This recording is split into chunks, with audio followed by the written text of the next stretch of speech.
tal? ¿Cómo está usted? ¿Cómo está la familia? Cerramos la semana con este programa del día viernes para Canal Luz y las más de 1.400 repetidoras o señales de cable que reciben Canal Luz y que nos da el privilegio de poder enviar nuestra propuesta como cada noche. Ayer mi compañero que me reemplaza cuando yo tengo alguna ocupación, Roberto Villaseca, hizo un programa con una visita especial y me han dicho que fue muy útil la entrevista. Espero que sea lo que suceda también en esta noche. Yo ya lo había anunciado y es un tema, es un diálogo que voy a mantener con miembros de la Asociación Argentina de Abogados Cristianos, que nos van a ayudar a pensar cuál es la responsabilidad que tenemos como iglesias. Por supuesto que tenemos la gran responsabilidad, la número uno, y es la de extender el reino de Dios, predicar el Evangelio. No va a estar en consideración eso. Se da por sentado que las iglesias lo hacen. Pero como entidades que funcionamos en edificios, tenemos responsabilidades. Como entidades que contratamos a personas a trabajar, tenemos responsabilidades.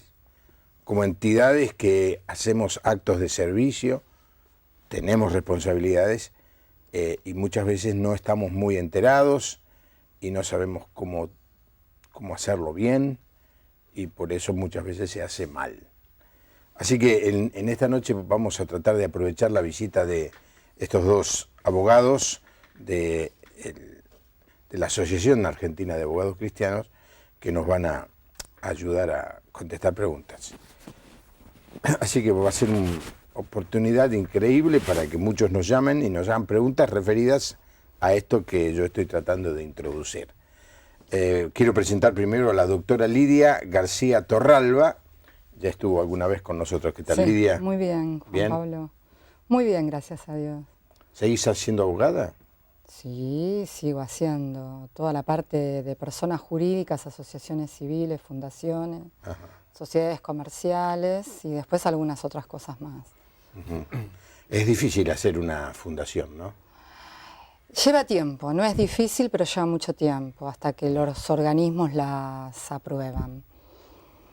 Eso es por jurisdicción, o sea, según el domicilio, si está en capital, va en un organismo, si es provincia de Buenos Aires u otra provincia, va al organismo provincial. Todavía no salió la ley, y yo siempre lo digo ahora también. No me gustaría que ahora por las elecciones salga de apuro la ley de culto, ¿cómo es? De igualdad religiosa o de derechos. Libertad, igualdad de culto. Libertad, igualdad de cultos. No me gustaría que saliera de apuro y para modificar un tema electoral. La verdad, ayer se lo decía a alguien que seguramente trabaja con ustedes, el doctor Raúl Cialaba, que me gustaría que cuando se haga la ley, el Congreso sea un Congreso normal, es decir, que los diputados pudieran dar su opinión en forma independiente, autónoma, lo mismo los senadores, es decir, que haya una discusión para llegar a un documento que puede ser el que nos guste o me guste a mí o no, pero que sea resultado de la discusión. Cosa que no sucede en el día de hoy, que se baja línea de un gobierno, levanten la mano, bajen la mano, y no hay discusión. Entonces no quisiera que esta ley saliera. Está cajoneada desde hace 13, 14 años. Sí. Nosotros hicimos la gran concentración en el año 99, y desde esa época todavía está ahí. Que estamos 2013. 13, va a ser. 14 años. Le digo todo esto porque las iglesias evangélicas no son una entidad legal. Pueden funcionar solamente de dos maneras, ¿no es cierto? Sí, puede. En realidad la iglesia no necesita tener, como institución, no necesita tener una persona jurídica. Puede funcionar igual. Sí. Lo que pasa que para poder adquirir derechos, o sea, comprar inmuebles o bienes registrables, ahí sí tiene que ser una persona jurídica, porque si no, tienen que estar en cabeza de personas físicas. Por eso conviene que tengan, las iglesias tengan una personería o estén asociadas a alguna otra entidad, como por ejemplo Asiera o los bautistas. Sí, Asiera no. Asiera no, los bautistas. Los sí. bautistas, los hermanos libres, mayordomos también que tienen los inmuebles. Bueno, tantas cosas, pero de alguna manera para proteger, porque la Iglesia Católica, que es uno de los temas que nosotros tenemos, que mucha gente no sabe, es que los bienes de la Iglesia Católica son inembargables e inejecutables. O sea, cualquier responsabilidad, se cae, no sé, una estatua de la iglesia arriba de un chico y lo mata, no se puede ir contra ese inmueble. En cambio, en las iglesias evangélicas sí. Y pasa lo mismo con las iglesias, las demás iglesias, la rusa, la ortodoxa, la judía, etcétera. Que por eso nosotros tenemos libertad, pero no tenemos igualdad. Sí. No tenemos los mismos privilegios. Y eso es lo que se viene presionando hace tantos años. Sí, más que privilegios, derechos en todo que son caso. Derechos en realidad. Bueno, quiero presentar también a Luis Guillermo Daglio. ¿Qué tal, Luis? ¿Qué apellido que tenés, Por tu apellido. Pero el apellido nada más. Yo creo que a mis abuelos y mis bisabuelos me falta mucho todavía. Llegar a eso, sí. Bueno, sí. Una familia de, bueno, gracias. de mucho prestigio en el mundo evangélico. Sí.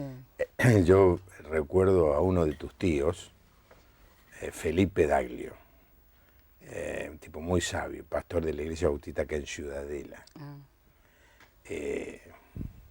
Y yo era chico y él solía ir a escuchar los mensajes de él y los diálogos con él eran muy ricos. A vos, Luis, como abogado, ¿a qué te dedicas? Yo me dedico a derecho civil, familia y algo de laboral. Vos recién estabas mencionando la primera concentración de cristianos en el Obelisco. Año 99, 11 de septiembre. El que leyó una proclama que creo que, si mal no me acuerdo, si mal no recuerdo, fue Vladimiro Pusenix. Sí, señor. Vladimiro Pusenix fue cliente mío. Mira. Y en una oportunidad, un abogado de la zona sur del Gran Buenos Aires estaba persiguiendo el cobro de un juicio a un señor que vivía de casero en una iglesia de una asociación que tenían ellos. Vladimiro ya falleció. Sí, sí. Y resulta que para poder llegar a la casa del casero había que pasar por el templo. Yo era un abogado joven, todavía lo soy, pero bueno. Bueno. Y el abogado cuando llegó al templo sí. Y vio, me acuerdo todavía, las 24 bancas de madera, dijo, esto paró ahí y dijo, le embargo esto. O sea, en vez de ir hasta el fondo de la casa del casero y embargarle bienes al casero, vio la banca.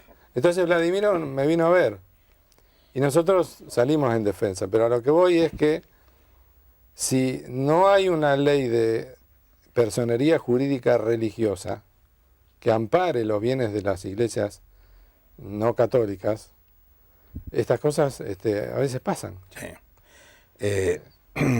Quiero aclarar que... Conozco, te puedo contar historias, pero muchas, Pero quiero aclarar que los bancos se salvaron, ¿no? Se salvaron. Yo cuando fui a Viasilla. No, pero sí, claro. Pero costó. Claro, o sea, no podría haber pasado si, como decía Lidia, hubiera una ley que protegiera los bienes de las iglesias evangélicas. Sí. Entre otras cosas, ¿no? La ley tiene que ver con eso, sí. Sí. Bueno, este es el tema que vamos a conversar hoy, así que si usted quiere hacer algunas preguntas, puede llamarnos al 4568-6452 o al 4568-6667. El teléfono celular donde recibimos mensajes de texto es el 15 u 11, no sé bien cuál es la diferencia yo. Pero es un celular en la ciudad de Buenos Aires, 6041-3585, allí está saliendo en la pantalla, así que esperamos su pregunta, su consulta, sobre este tema que es muy importante. En el día de hoy, como presidente de la fundación en la que participo, de la que soy, soy el presidente, ¿no? La Fundación de la Puerta Abierta, fui a una escribanía porque un grupo de gente quería donar a nuestra fundación una propiedad. ¿Por qué?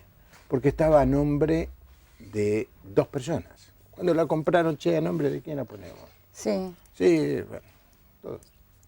Confianza total, éramos todos el mismo grupo. Pero bueno, el tiempo pasó, uno de ellos viajó y vive en el interior, el otro quiere dejar de tener esa responsabilidad y la donaron a una fundación. Este es un gran tema de conversación, que quiero que iniciemos con eso. El peligro que hay cuando una propiedad que es de una comunidad cristiana se pone a nombre de personas.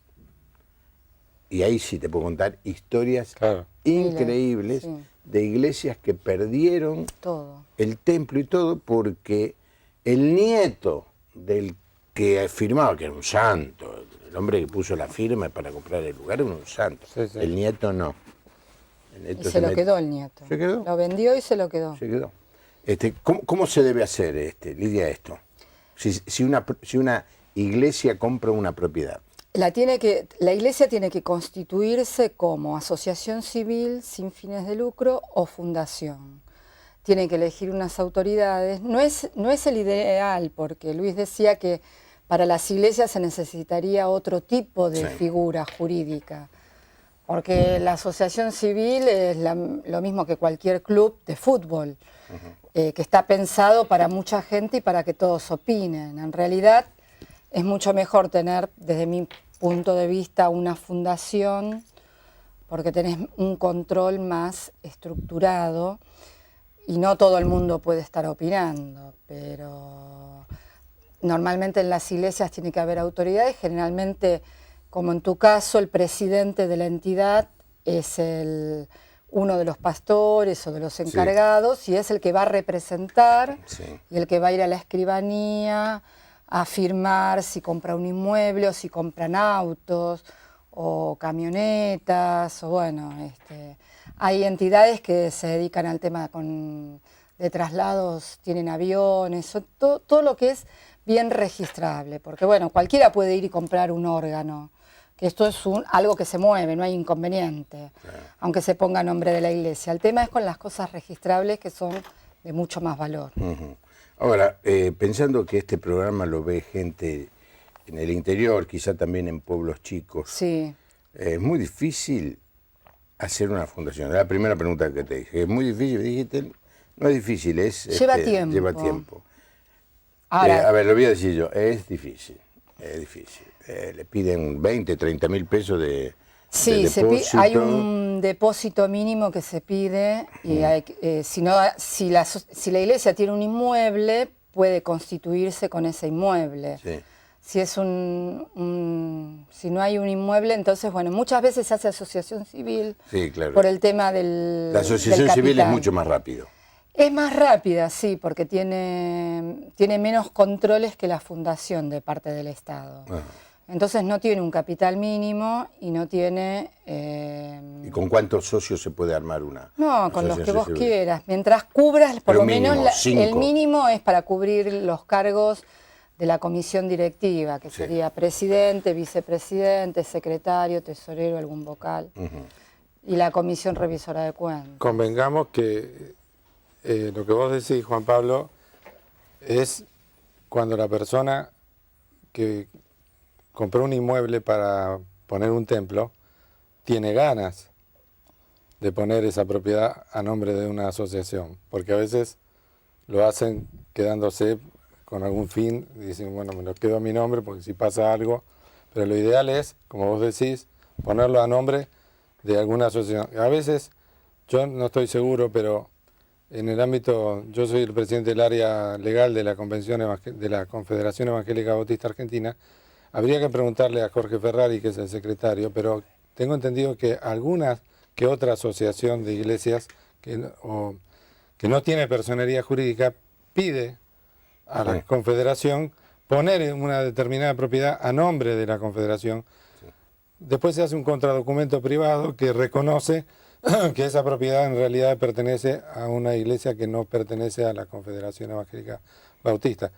Es decir, yo lo que digo es que, como dice Lidia y como decís vos, quizás es difícil constituir una fundación o una asociación, pero siempre lo mejor es, como vos decís, tratar de ponerla a nombre de una entidad y no a nombre de personas físicas que, como vos decís, después pueden fallecer o hay un montón de vicisitudes que ahora, la propiedad se pierde. Sí, perdón, lo que se puede hacer también es un contrato que se llama de comodato, que es un préstamo de uso, que también se ha hecho. Por ejemplo, hay iglesias, como hablaban antes, de que tienen viviendas, o para los pastores, o para los determinados líderes. Entonces lo que se hace es que esa vivienda se le presta, la iglesia se lo presta, para que vivan y lo utilicen mientras estén en el ministerio. Porque también ha pasado de casos donde la gente se queda mucho tiempo y después quiere una indemnización para poder salir. O una indemnización para salir, o quiere que le den el inmueble, o hay un juicio que es por el transcurso del tiempo, que son 20 años, y por ahí estuvo más tiempo, y entonces hace, que se llama usucapión, y hace ese juicio. Entonces, la sociedad no es la misma sociedad hoy en día que lo que era hace 20 años atrás. O mucho más. Antes no estaba la industria de los juicios contra las iglesias. Ahora sí, ya la iglesia forma parte de la industria del juicio. Entonces, la gente hace juicio por todo. Y no le importa que sea una iglesia que está colaborando con la comunidad, o que sea una ONG que está tratando de ayudar o a los niños de la calle, o a drogadictos, o las escuelas, lo que sea, le da lo mismo a la gente. Entonces, ahora ataca mucho más a las iglesias que antes. Sí. Y hay que ser muy cuidadoso con todo eso. Ahora, por el ejemplo que me mencionabas, Luis, también hay otro problema. Vamos a suponer que una iglesia le dice, en este caso a la que vos estás trabajando, la Federación de Iglesias Bautistas, ¿podemos poner este edificio a nombre de la Federación? Y la Federación gentilmente, generosamente, cristianamente, dice, sí, cómo no, bueno, vamos a la escribanía, firmamos, ya está, soluciona el problema. Resulta que estos hermanos empiezan a construir una ampliación. Entonces tienen allí un albañil que se tropieza con el andamio, se cae, accidente. Momento. Los acreedores o los que quieren cobrar, ¿a quién van a atacar? ¿A la iglesia? Sí, pero van a ir a la dueña del inmueble. ¿Es así o no? Sí. Por eso no es tan fácil que las entidades, sí, vengan, pongan a... No. Nosotros tenemos un criterio muy estricto en ese respecto, porque yo viví este problema con la misión evangélica en Villarreal, que es la que manejaba mi papá. Tuvimos problemas en aquella época, estoy hablando de más de 40 años. No, yo digo que tiene que ser un caso excepcional, o sea, que lo ideal es que cada congregación tenga su propia asociación. Sí. Déjame que te lea algunos mensajes. ¿Cómo hace un abogado cristiano para defender a un asesino o un abusador? ¿Puede hacerlo? Bueno, esa es una pregunta de derecho penal. Yo no soy penalista. No hago. ¿Cómo hace para defender a un asesino? Yo creo que habría que preguntarle a un penalista, es decir, pero bueno, habría que ver el caso concreto y quizás haya algún atenuante que el abogado cristiano pueda asesorarlo y destacar para lograr una pena menor. Es decir, porque me parece que la pregunta está orientada a que no lo puede hacer, en realidad. Y sí. En realidad, todas las personas tienen derecho a tener su abogado. Entonces, lo que la ley pide es que tenga un abogado que lo asesore en el proceso. Pero no es tan común que haya abogados cristianos penalistas, porque uno no puede estar seleccionando tanto la clientela, entonces es complicado por ese tema. En este momento se está desarrollando acá en Buenos Aires un congreso que se llama Familia y Shalom, que lo lleva adelante el grupo Eirene. Sí. Nosotros dos venimos de ahí. ¿Cómo fue la apertura? Fue excelente. Pero nosotros participamos de un grupo de abogados cristianos, que hay varios, hay muchos, donde lo que se habla es de justicia restaurativa. Es decir, quizás a ese delincuente o ese asesino o violador sería interesante tratar de ganarlo para el Evangelio. Claro. Y que él mismo, de su corazón, quizás pueda restaurar y reparar el daño que hizo. Yo sé que esto dicho en un programa de televisión lleva mucho tiempo explicarlo, pero algo de eso venimos hablando recién. Es decir, yo sé que es difícil para alguien que está mirando el programa decir cómo va a reparar. Es decir, es muy profundo lo que estamos queriendo decir para explicarlo en 2 minutos, pero, sí. Pero ¿cómo se puede defender a un violador o a un asesino? Bueno, quizás ganándolo para Cristo, que él pueda de alguna forma... sí. Es difícil. Es muy difícil. Sí, es una pregunta. Es difícil. Sí. ¿Otra pregunta? A ver si... No, un comentario interesante. En Misiones tenemos una ley que establece la inembargabilidad de los bienes de las congregaciones religiosas no católicas. Bueno, en eso Misiones tiene cierta ventaja. Sí. Lo felicitamos.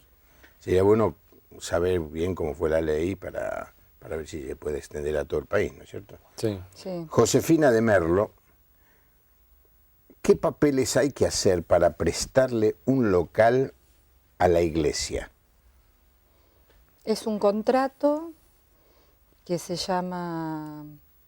Puede ser contrato de locación o de comodato. Puede ser, si es préstamo, es un comodato, supuestamente. Si no, también puede ser un alquiler. Pero es un contrato, hay que hacerlo con un abogado. Y habría que saber bien todos los detalles, cualquier cosa, si no, pasarle los correos electrónicos que nos contacten, o por Facebook, o la página. Ya que decís eso, vamos a poner eso, allí está Asociación Argentina de Abogados Cristianos en Facebook. Sí. Está. Pero como asociación, ¿ustedes qué hacen? ¿Asesoran a iglesias que preguntan? Porque ustedes son profesionales y viven de eso. Sí. Pero aparte dedican como un tiempo a ayudar a iglesias. Sí. ¿Digo bien, digo mal?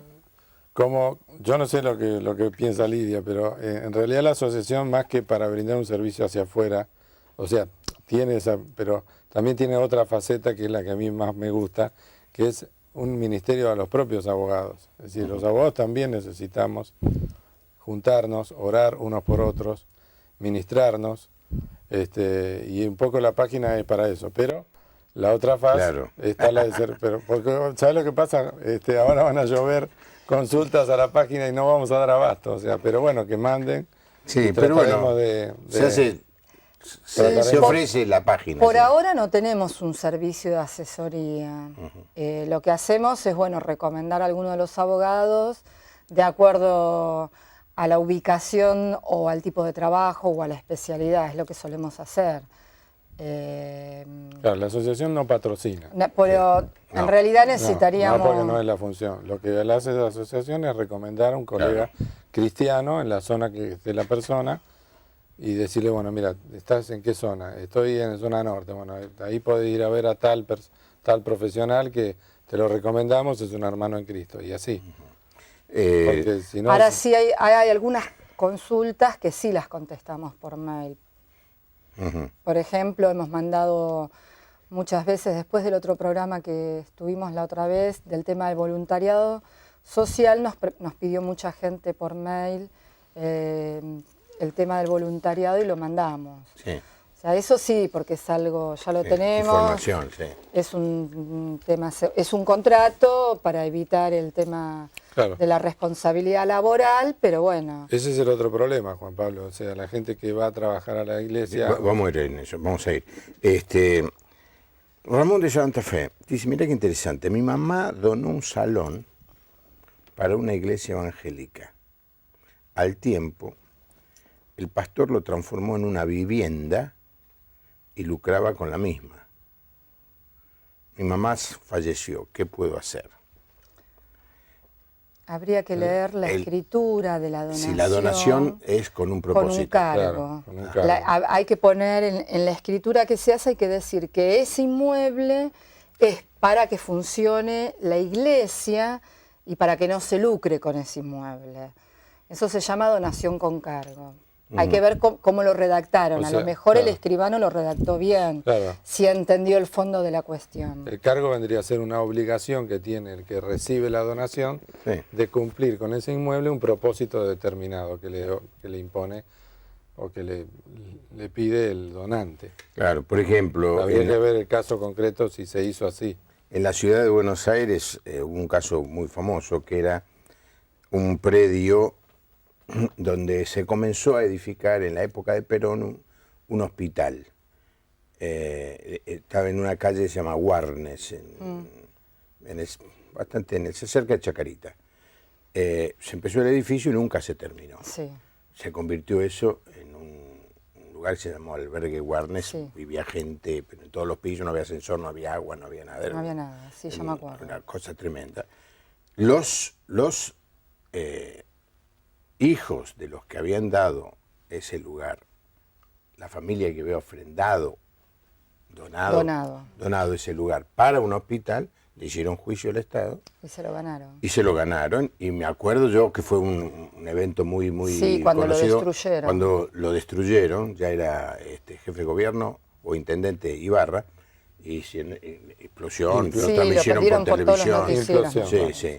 Y limpiaron, bueno, ahora funciona un supermercado, pero ya es otra vez de la familia. Claro. Creo que algo así pasó con la cancha de Argentinos Juniors, que los dueños o los que ofrendaron estaban diciendo, bueno, pero no lo ofrendamos para una cancha. Creo que era algo así. Claro, acá la persona que hace la pregunta tendría que ver si... La escritura. Ahora que tengo esta pregunta. La madre hizo la escritura ante un escribano y se la donó a una iglesia. El hijo no tiene la escritura. ¿Cómo puede consultarla? ¿Puede ir al escribano y pedirle copia de ese escribano? ¿Se puede hacer eso? Se puede hacer. Eso se llama segundo testimonio. Sí. Si la escritura es muy vieja, probablemente el escribano los protocolos los envía a un lugar que se llama un archivo de protocolos que está en el colegio de escribanos, ¿no es cierto? Sí. Si la escritura es muy antigua, porque llega un momento que la escribanía no da abasto. No da abasto, entonces determinados protocolos muy antiguos los traslada. Entonces se pide al archivo de actuaciones notariales. Pero se puede. Yo lo que le recomendaría que antes de pedir eso pida un informe al registro de la propiedad inmueble, un informe de dominio que se llama, que lo puedo hacer a través de un abogado o de un escribano, porque ahí surgen los antecedentes y de ahí le va a salir todos los datos de la escritura de donación de la madre a la iglesia. Y con ese dato en concreto va a ser cuál es el escribano que intervino, la fecha que se hizo, y ya con esos datos ya se puede pedir el segundo testimonio o averiguar. Sí, que llevará un tiempo encontrarlo. Sí. Pero que finalmente se encuentra. Sí. Y allí leer que se ofrendó con cargo. Se donó. Sí. Se donó. Si no dice con cargo, ya está perdido. No está perdido del todo porque se puede llegar a... si hay una buena prueba, si hay testigos, si hay a lo mejor algo de puño y letra de la madre, o sea, pero ya es más complicado, porque va a ser la palabra de uno contra la del otro. ¿Está bien que los pastores pongan los locales que compran a nombre de miembros de la iglesia? No está bien, de esto hemos hablado, recién. Lo ideal es ponerlo a nombre de una entidad, de una asociación. Sí. Yo otra vez digo lo mismo, puedo contar historias de todo tipo. Preguntan los teléfonos, no, los abogados nos dan teléfono, tienen allí una página de Facebook, así que esa es la manera de comunicarse con ellos. Pastor Cucharenos, debe ser Cucharenco, ¿cuáles serían las leyes para las iglesias confederadas? ¿Se entiende la pregunta? No. Yo no. ¿Cuáles serían las leyes? A confederadas no sé a qué se refiere. Hay iglesias que están en una confederación o en una federación. O en una federación. Sí. Sí, porque tanto en asociaciones civiles como en fundaciones tenés entidades de primer grado, de segundo grado y de tercer grado, que es a eso a lo que te referís, por ejemplo, la confederación. Es la Confederación Bautista donde están aglutinadas las iglesias bautistas de todo el país prácticamente. Sí. Pero las leyes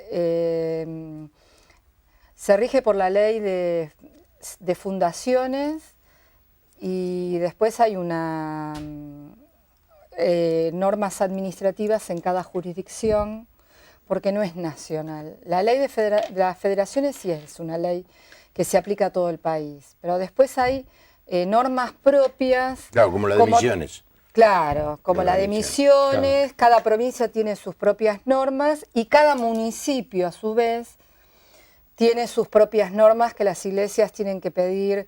A lo mejor un municipio pide determinada documentación para autorizar a funcionar a la iglesia y otro municipio pide otro.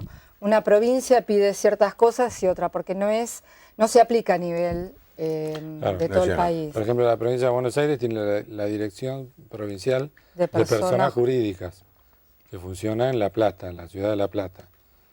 Acá en la capital está la Inspección General, IGJ, ¿no? La Inspección General de Justicia, pero a su vez la Personas Jurídicas, de La Plata tiene delegaciones en colegios de escribanos o en sedes de tribunales en todo lo que es la provincia. Así que cualquier trámite se puede iniciar en la sede y después va a La Plata. Lo que yo en general no lo recomiendo, sobre todo para obtener la personería jurídica, porque es un doble control que tiene. Primero lo controla el de ese lugar y después lo mandan a La Plata y otra vez... ¿Y cuál consejo es? Ir a La Plata directamente. Y conviene ir a La Plata. Estamos hablando de los de la provincia de Buenos Aires, ¿está bien? Porque tú estás saliendo en Salta, estamos hablando de la provincia de Buenos Aires. Cada provincia tiene su representación. Sí. Entonces, bueno, generalmente funcionan en la capital, funciona como también llamado Registro Público de Comercio. Es el mismo lugar donde se anotan las entidades sin fines de lucro. El presidente de nuestra entidad falleció hace 9 años. Nosotros vivimos en el predio. ¿Nos pueden sacar después de haber vivido en el predio 33 años? Y en realidad sí. Es una pregunta bastante... Hay que ver si, si tienen un contrato, por ejemplo, un préstamo de uso para vivir el pastor y el grupo familiar, entonces están todos incluidos. Si es el que murió y estaba a nombre de él o es de palabra, supuestamente los pueden desalojar.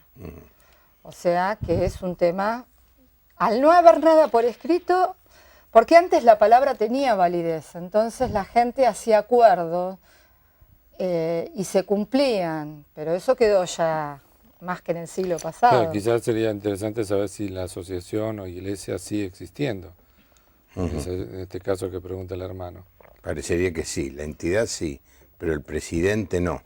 Hay que ver quién ocupa ahora también el cargo de presidente y debería también la comisión o los líderes o los ancianos de la iglesia decir, bueno, vamos a blanquear la situación. Si no hay un contrato, decir, bueno, vamos a hacer un contrato que se puede hacer a partir de ahora y decir, bueno, en 10 años se tienen que ir o en 5. Claro. Es un tema de mediación y de negociación más que nada. Sí.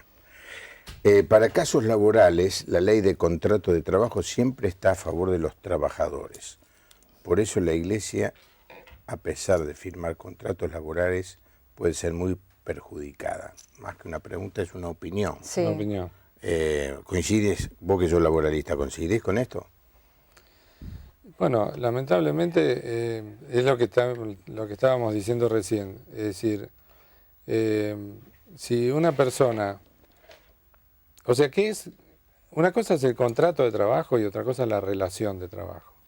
Una persona que no firma ningún contrato de trabajo, pero en la realidad de los hechos trabaja en un lugar, va todos los días, cumple un horario de 8 horas, de 6 horas, cumple órdenes, se tiene que entrar a tal hora, tiene que salir a tal hora, recibe por eso un sueldo, ya ahí hay una relación de trabajo. A veces pasa en las iglesias que personas lamentablemente malintencionadas cumplen un servicio y después de un tiempo se aprovechan y dicen, no, pero yo trabajaba acá, y le hacen juicio a la iglesia. Sí. Entonces, la iglesia, los líderes de la iglesia, los pastores, deben tener mucho cuidado con estos casos y, como dice Lidia, lo interesante sería que se establezca por escrito que lo que estas personas están haciendo no es un trabajo rentado, sino que es un servicio voluntario que ellas ofrecen a la iglesia, y para eso está la figura del voluntariado, que es, hay una ley y hay un contrato modelo, que sería interesante hacerlo. No, pero mire, esto me ofende porque yo vengo a servir al Señor acá. No, mire, pero si usted ama al Señor, firme acá. Entonces, es difícil. Sí, Cuando es hicimos difícil. ese programa y terminó, nos rodeamos acá, todos los que vinieron a trabajar. Como voluntario. Hay un equipo voluntario cada noche. A ese equipo voluntario yo le pregunté, a ver, vos, Guillermo, ¿vos firmarías un papel como voluntario o ponerlo en cámara acá al vikingo, así se le llama a este taxista que se especializa en chocar autos en toda la ciudad? Bueno, pero... vos firmarías decime la verdad de lo que se... ¿Cómo te sentiría que yo te diga, mira, no, tenés que firmar? Pero ¿cuánto hace que bajo presión firmaría?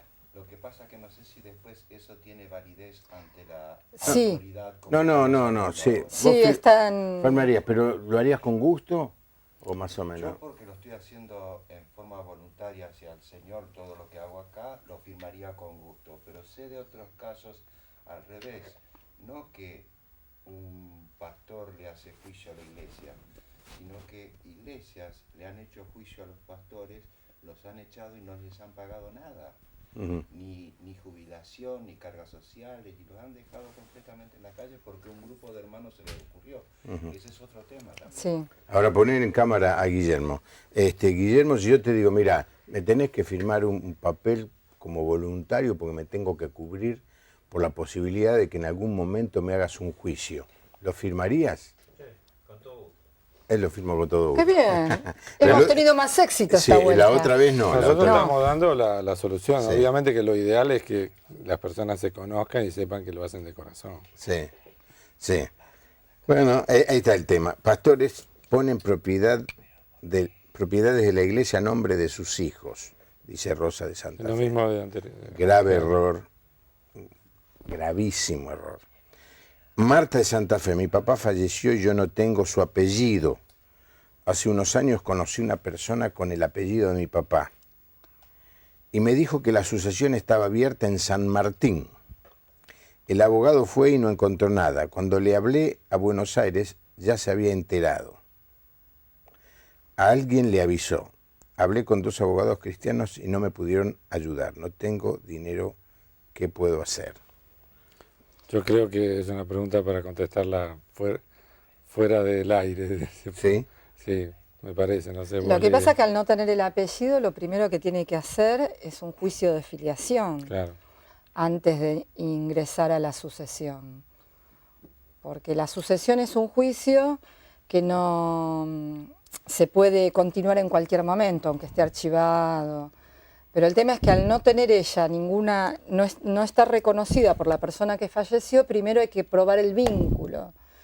Y ese es un juicio bastante largo y complicado, y además hay que estar matriculado en esa zona de esa jurisdicción. Claro, un abogado de Buenos Aires no le podría ayudar.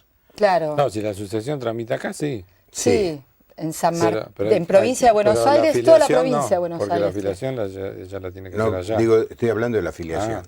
La afiliación la tiene que hacer donde ella nació. O sea... en Santa Fe, ¿no? En Santa Fe. No. Ah, sí, en Santa Fe. Marta de Santa Aunque Fe. las sucesiones fueron de atracción, pero... Claro, si no puede comprobar que ese señor que falleció era el padre, es imposible que pueda pedir nada. Eso se tiene que comprobar. Hay entidades que hacen análisis de ADN en forma gratuita. Por ejemplo, las Madres de Plaza de Mayo, la organización de ellos lo hace. Pero es acá en Capital, pero seguramente en Santa Fe debe haber, como es la Ahora, capital de la provincia. No tiene debe recursos. Y ese Antepreso. No, porque No. el juicio hay por los temas de familia, Sí. el tema de filiación Sí, es un juicio largo y complicado. como es vos largo, decís. complicado. Yo no, Pero bueno, pero lo podemos puede- contactar a alguien de la zona y... A ver si puede ayudarle. sí. Sí, vamos a poner otra vez está lo del Facebook, ahí está saliendo. Eso es todo lo que ustedes tienen en Facebook. Y la página también. Tenemos la página, ¿cuál Que es? es www.abogadoscristianos.org.ar. Ahí está, a ver si lo podemos poner eso. Es mucho mejor. Bueno, no todo el mundo tiene Facebook. Sí, eso es cierto. Solo la gente joven como ellos. Gracias. www.abogadoscristianos.org.ar. Perfecto. Sí. También podemos dar nuestros emails particulares, pero no queremos usar el programa, yo por lo menos, para promocionar porque vine No, va a hacer- ser un lío bárbaro. Por eso. Démosle la Sí, dirección de la nosotros tenemos página. una persona que es la que se encarga de forma voluntaria de reenviarnos los mensajes de todos los que entran a la página. Así que Bueno, y alguien dice, soy Juan, a ver, ahí está, sí, abogadoscristianos.org.ar. ¿Te parece bien? perfecto. Ahí está. Dejémoslo allí. Esa es la manera de comunicarse con esta asociación de abogados cristianos. Un email, seguramente usted al entrar en la página va a encontrar algún lugar, contacto o algo así, o generalmente es info@abogadoscristianos.org.ar, generalmente, pero no sé cómo es. Pero esta es la manera de comunicarse. No vamos a dar teléfono de nuestros invitados. Juan Ignacio de Puan dice que es muy útil el programa. Gracias. Yo le quiero decir, le quiero hacer esta pregunta. Uno de los problemas serios es el tema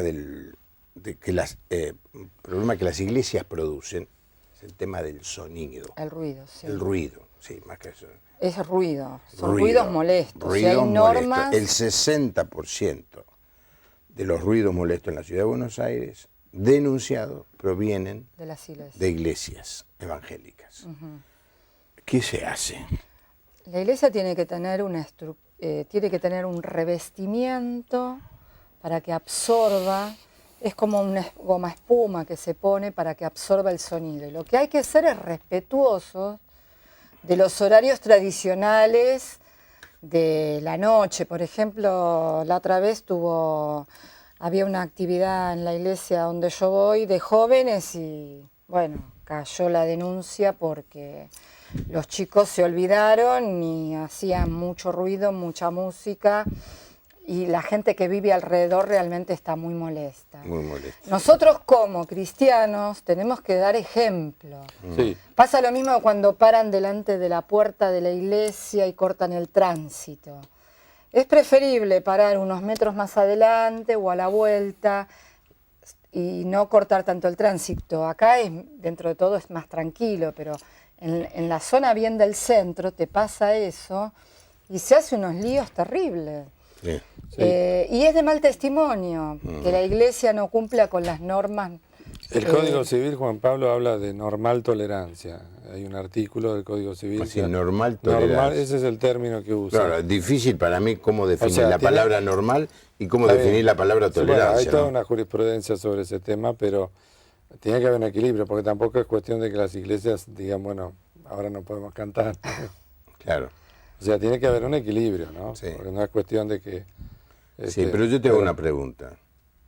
¿Vos te comprarías un departamento al lado de una iglesia evangélica? Y yo, porque soy evangélico, por ahí me viene bien, me queda al lado. Y inmobiliariamente los valores bajan muchísimo. Ya tengo una pregunta que contesto. Yo no lo haría. Yo tampoco, no. No lo haría. Nosotros acá contamos con una ventaja increíble.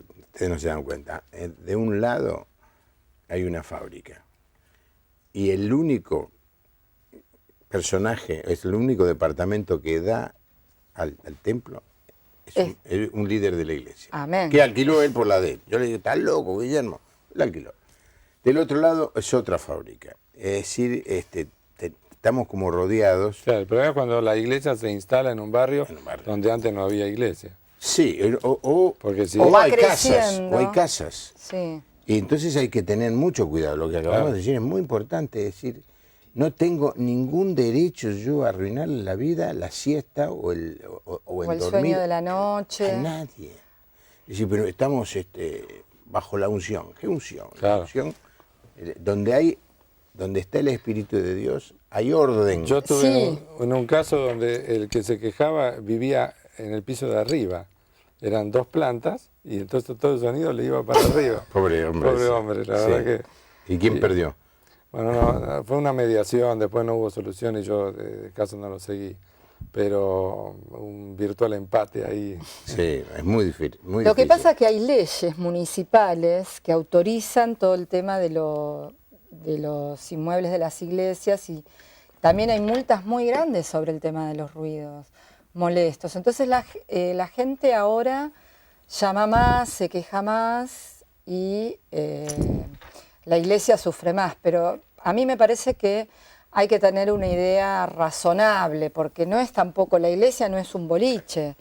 Si fuera un boliche o un auditorio o un salón de actos, tiene que cumplir con todas esas normas de sonido justamente para no afectar a los vecinos, que en realidad las iglesias en general no las cumplen, en general, ¿no?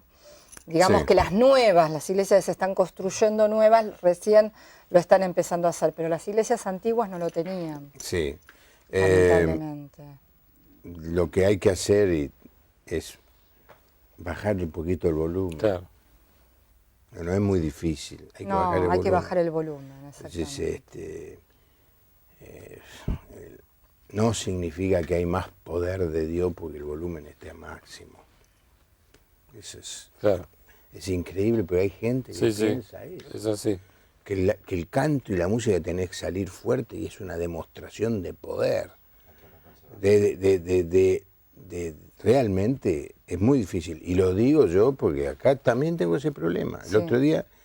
El otro día una señora dice, mira, tengo un problema de audición. Dice, y cuando termina la música, y diría que nuestra iglesia no es de lo más fuerte que hay, pero lejos. Cuando termina la música tardo como 5 o 10 minutos en acomodarse, así que si vos empezás a predicar, me dice, rápido después de la música, yo lo primero que vos decís, yo no lo escucho. no lo registro. Bueno, entonces, lo que pasa es que los que manejan el sonido generalmente son jóvenes y ahí evidentemente necesitan escuchar, sí, mi hijo, que no es tan joven tampoco, pero que no entienden, que tiene que bajar el volumen, no hace falta tan fuerte. Bueno, es otro tema, pero ustedes son muy consultados en este punto, Luis o Hemos Lidia. sido consultados, sí, con el tema de ruidos molestos, de varios... ¿Te acordás de una iglesia bautista, se llama El Rey Jesús, calle Carranza, casi Canning, Sí. del pastor Jorge Folta? Estando él o antes, tenían un vecino que era abogado y no tenía nada que hacer. ¿Está bien? Le metía juicio. El abogado venía, se lo llevaba al pastor, se lo llevaba a la seccional, tenía bien abogado, lo dejaban libre. Tuvieron que cambiar todas las cosas de las puertas que nos hagan ruido, las escaleras, y a las 10:30, si a 10:31 alguien estaba en la vereda, el tipo llamaba a la policía. Les provocó un gran avivamiento espiritual porque se pusieron a orar, pero también cambiaron y hicieron las cosas en orden y después no pudo este buen señor seguir insistiendo en su juicio. Claro. Creo que alguien me dijo, no sé, terminó convirtiéndose, pero no lo quiero decir sin estar seguro. Porque los abogados también podemos ir al cielo. A eso no me habías dicho. Sí, porque mucha gente dice que no, porque hay chistes que dicen que en el cielo no va a haber abogados. No. Pero ya está Jesús, que es abogado. Para Dios no hay nada imposible. ¿Lo saben? No. ¿Cuánto lo saben acá? Abogado tenemos en Cristo, el Santo Hijo de Dios el justo, que por su sangre preciosísima nos rescató del mal. Y si alguno hubiere pecado en redes de Satanás caído, alcanzará por fe en Cristo la propiciación total. Nosotros pertenecemos a una asociación de abogados cristianos que tiene también un capítulo latinoamericano y otro mundial, que se llama Advocates International. El que fundó Advocates International, que lamentablemente ya murió, se llamaba Sam Erickson. Él fundó capítulos en todo el mundo y él nos enseñó que Jesús fue 30 años carpintero, 3 años maestro y por la eternidad es abogado. ¿Está bien? Sí, está muy bueno. Igual, a mí me da la sensación, por como me lo decís, que tenés duda de que vas a ir al cielo. No, por ser abogado. Pero la gente nos carga. Sí. Tenemos mala fama, pero estamos para servir también. Y quisiera que este programa sirva un poco para eso. Sí. Bueno, cuando yo era chico, si alguien decía, voy a estudiar abogacía, se lo miraba Mi mal. abuelo, que era pastor, oró para que yo no aprobara el examen de ingreso a la facultad, porque él decía y estaba aferrado que no podía haber un cristiano abogado. Y sin embargo, vos fíjate cuánta ayuda es hoy en día para las iglesias que haya abogados cristianos. Sí, definitivamente. Porque lo que como país o como sociedad los latinos no somos de hacer mucha prevención. No. Generalmente se va a ver al abogado cuando ya tenés el juicio o el conflicto. Lo que hay que hacer es al revés, hay que hacer como los sajones, ir a preguntar antes de hacer. Pero la palabra abogado está en la Biblia, primera de Juan 2.1 dice, lo que acabo de cantar. Abogado tenemos para con Cristo. El coro que acabo es textual, el versículo. Primera Juan, capítulo 2, versículo 1 y 2. ¿Sabes cuál es la palabra en griego ahí? Es la palabra paracletos, que es la misma que se usa en el Nuevo Testamento. Para el Espíritu Santo. Santo. Para el Espíritu Santo. ¿Por qué? Porque el abogado, una de las funciones que tiene, es estar al lado del cliente. Cuando yo le digo a la gente, mire, tal día tiene una audiencia, lo primero que me preguntan es, ¿usted va a venir? ¿Usted va a estar conmigo? ¿Usted va a estar al lado mío? Sí, yo voy a estar. O sea, tenemos mala fama, pero queremos estar al lado de la gente para ayudarla. Cobrar y ganar plata también. Bueno, quedan redimidos después de haber venido a este programa.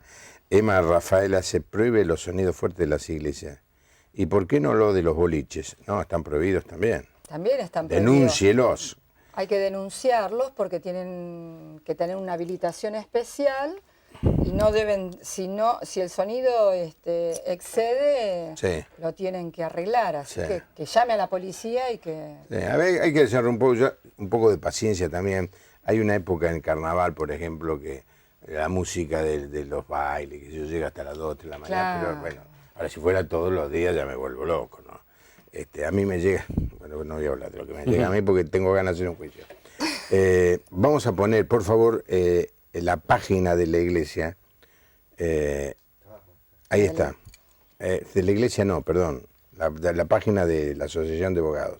Mientras alguien dice que los bautistas son un ejemplo en cuanto a las organizaciones. Se llama Raúl de Puerto Madryn. Bueno, gracias. Bautista y nieto de Pablo Besón, me parece. No, sí, digámoslo que los bautistas son ordenados en esto. Llevan mucho tiempo. Y debemos aprender. Bueno, gracias. Igual no, hay mucha gente que trabajó para eso hace muchos años. Claro. Sí, muchísimas gracias por haber venido. se terminó la hora con las preguntas y con los comentarios. Quizá una reflexión final. Todas las comunidades cristianas deben ser ejemplo. Ejemplo en orden, en el orden. Por eso hay que enseñar a los miembros a que si van a venir con el auto estacionen en un lugar donde se puede estacionar y no en la puerta del garaje del vecino. Eso es orden. Sí. Hay que ser ordenado en cuanto al nivel de sonidos. Hay que ser ordenado en cuanto al personal que se contrate. Puede haber voluntarios, pero si hay un personal contratado, se le debe pagar lo que la ley estipula y las cargas sociales que la ley estipula. Hay que tener Hay que ser ordenado. La gran realidad es que es más fácil ir por el otro lado, ¿viste? A los ponchazos. A los ponchazos.